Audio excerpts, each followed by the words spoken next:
Class 7 এর বাংলা ব্যাকরণ ক্লাসে তোমাদের সবাইকে স্বাগতম। আজকের এই ক্লাসে আমরা সপ্তম শ্রেণীর যে বাংলা ব্যাকরণ ও নিম্নলিখিত রয়েছে তার প্রথম অধ্যায় করব এবং প্রথম থেকে প্রথম ক্লাস শুরু করছি। দেখো, সর্বপ্রথম যদি আমি ক্লাস শুরু করতে চাই, তোমাদের বইয়ের এখানে কিন্তু একটি নতুন লাইন যুক্ত হয়েছে 2025 সালে শিক্ষাবর্ষের জন্য পরিমার্জিত। তো তোমাদের অর্ধবার্ষিক পরীক্ষাতে কোন কোন সিলেবাস রয়েছে সেগুলো কিন্তু আমাদের দেখে দেখে পড়তে হবে। অ্যাট ফার্স্ট আমি তোমাদের একটু সূচিপত্রের সাথে পরিচয় করে দিতে চাবো, যেহেতু এটা আমার ফার্স্ট ক্লাস অ্যান্ড এই সাবজেক্টের উপরে। প্রথমে তোমরা এখানে দেখতে পাচ্ছ মোটামুটি অনেকগুলো টপিক রয়েছে। তো টোটাল 13টা টপিক। এর মধ্যে একটা অংশ হলো নিম্নলিখিত অংশ, আর একটাকে বলা হয় হলো তোমার ব্যাকরণ অংশ। দুইটা অংশ, এই দুইটা অংশের মধ্যে আমাদেরকে বাছাই করে পড়তে হবে। এখান থেকে আমাদের প্রথম 5টা রয়েছে অর্ধবার্ষিক পরীক্ষার সিলেবাসে। তুমি এই পর্যন্ত ধরতে পারো, শব্দ পদ পর্যন্ত এই পর্যন্ত আমাদের অর্ধবার্ষিক পরীক্ষা 2025-এর সিলেবাস পর্যন্ত রয়েছে। তার মানে আমাদের এখান থেকে নৈবিত্তিক প্রশ্ন আসবে। আর এই পাশে যে অংশগুলো দেখতে পাচ্ছ এখান থেকে আমাদের লিখিত প্রশ্ন আসবে। এবার প্রশ্ন হলো এখান থেকে লিখিত কি কি পড়া যায়, মানে পড়নীয় কি। আমি সর্বপ্রথম একটু দাগায় দেওয়ার চেষ্টা করবো, ঠিক আছে। তো নিম্নলিখিত অংশ প্রথম হলো রচনা। আমি যদি খেয়াল করি এখানে অনেকগুলো রচনা রয়েছে। প্রথম রচনার নাম হলো আমাদের জাতীয় পতাকা, আমাদের গ্রাম।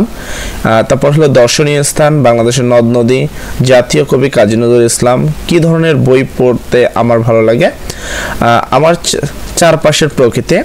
দেন এর পাশে যদি খেয়াল করে লেখা আছে আমার দেখা একটি মেলা, একটি দিনের দিনলিপি। মোটামুটি এগুলো রয়েছে। এর মধ্যে সিলেবাসে রয়েছে কোনগুলো? টোটাল হলো এর মধ্যে সিলেবাসে রয়েছে প্রথমে এই কয়টা, কাজেই টোটাল এই 7টে। এবার কথা হলো এর মধ্যে সবচেয়ে গুরুত্বপূর্ণভাবে কোনগুলো পড়বা। যদি সবচেয়ে বেশি গুরুত্ব দিয়ে পড়ো, আমাদের জাতীয় পতাকা এটা পড়বা না, কেননা এটা অনেক টাফ আছে, দৈর্ঘ্য প্রস্থর অনেক হিসাব আছে। আর এখানে রচনা 3টা রচনা আসবে, তুমি যে কোনো একটা লিখতে পারবা। তাই যদি কোনো কারণবশত যদি বাংলাদেশের জাতীয় পতাকা আসে তাও যদি বাদ দাও কোনো প্রবলেম নেই। পড়বা হলো আমাদের গ্রাম, এটা পড়বা, আমাদের গ্রাম, খুবই গুরুত্বপূর্ণ এটা, ঠিক আছে। আমি যদিও এখানে শুরু করবো ভাষা থেকে, বাট আমি একটু দাগিয়ে নিব যেন শুরু করার আগে জানা ভালো। তারপরে এখানে তুমি যদি পড়ো জাতীয় কবি কাজী নজরুল ইসলাম, পড়ার প্রয়োজন নেই, একটু নিচে আসবা আমাদের চারপাশের প্রকৃতি, এই জিনিসটা পড়বা। নিচেরগুলো সিলেবাসে নেই তো আমি ওগুলো আর পড়বো না। আমাদের চারপাশের প্রকৃতি এটা আমরা পড়বো। তারপর হলো আমাদের গ্রাম পড়বো। তারপর এখানে দর্শনীয় স্থানটা পড়বো। এই 3টা আমরা পড়বো মোটামুটি, ঠিক আছে, রচনাতে। তো এই গেল আমাদের রচনার বিষয়। তারপরে যদি খেয়াল করি অনুধাবন, দক্ষতা, সারাংশ, সারমর্ম, ভাব সম্প্রসারণ, এগুলো আমরা পেজ বাই পেজ গিয়ে ওই জায়গায় যখন পড়াবো তখন ইজিলি বুঝাই দিব। আচ্ছা, এখন আসি ভাষা। ভাষা থেকে আমরা যে ভাষা, এটা ভাষা কত প্রকার, বাংলাদেশে বর্তমান বাংলাদেশে নয় সরি পুরো বিশ্বে বাংলা ভাষা এখন কততম অবস্থানে রয়েছে। তারপরে ভাষাভাষীর দিক থেকে বাংলা আসলে কত দিক রয়েছে, এই সবগুলো বিষয় কিন্তু জানা ইম্পর্টেন্ট। এই জায়গাগুলো থেকে নৈবিত্তিক প্রশ্ন আসবে, কোনো সৃজনশীল প্রশ্ন আসবে না। তাই শুধু নৈবিত্তিকের জন্য যে লাইনগুলো গুরুত্বপূর্ণ সেই লাইনগুলো দাগালে কিন্তু এখানে তোমাদের জন্য এনাফ, ঠিক আছে। তো আমরা একটু রিডিং পড়বো এখান থেকে, পাশাপাশি তোমাদের যে লাইনগুলো গুরুত্বপূর্ণ সেগুলো দাগিয়ে দেবো। তোমরা আমাদের সাথে পড়বা, পাশাপাশি আমরা যে লাইনটা দাগাবো তোমরা সেই লাইনগুলোই কি তোমাদের ওখানে দাগ দিবা, ঠিক আছে। তো এখানে আমরা দেখি মানুষ ভাষা সম্পদের অধিকারী, ভাব প্রকাশের প্রয়োজন থেকেই ভাষার উৎপত্তি, মানুষের উচ্চারিত অর্থবোধ বহুজনবোধ্য ধ্বনি সমষ্টি ভাষা। আচ্ছা, এগুলো মোটামুটি এখানে পড়তে পারো। মানুষের উচ্চারিত অর্থবহ বহুজনবোধ্য ধ্বনি সমষ্টি ভাষা, এটা পড়তে পারো, মানে এটা দাগ দিবা নৈবিত্তিকের জন্য। পরস্পর ভাব বিনিময়ের জন্য এক এক সমাজের মানুষের ভাষা গড়ে তুলেছে এক এক ধরনের ধ্বনি ব্যবস্থা।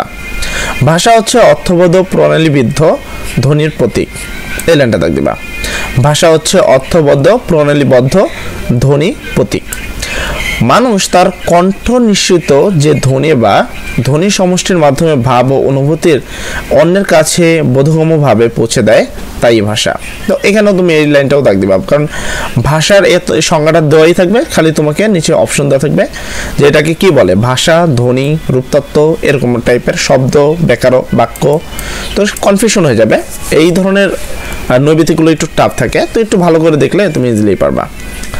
ভাষা মানব গোষ্ঠীর সবচেয়ে গুরুত্বপূর্ণ ও মূল্যবান সম্পদ।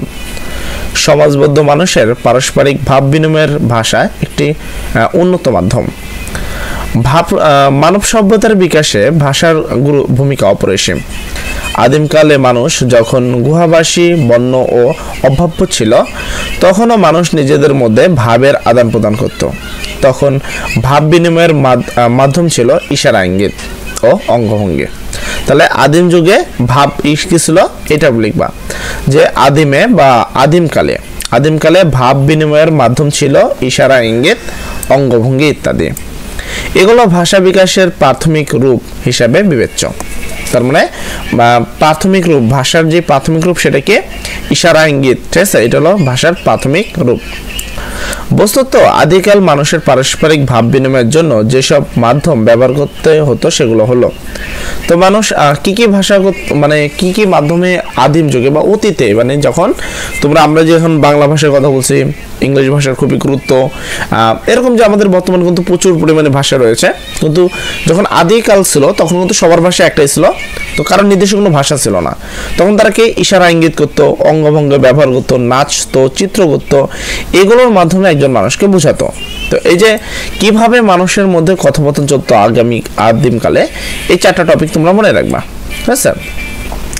সৃষ্টির প্রথম যুগে সভ্যতার সোপান, প্রথম পদক্ষেপ হলো সংবদ্ধ হয়ে কাজ করা, আর এ থেকেই তৈরি হলো সমাজ। কালের যাত্রায় মানুষ যখন সংবদ্ধভাবে বসবাস করতে শুরু করলো, তখন সে বুঝতে পারলো যে কেবল ইশারা, ইঙ্গিত, অঙ্গভঙ্গির মাধ্যমে মনের ভাব সম্পূর্ণভাবে প্রকাশ করা যায় না।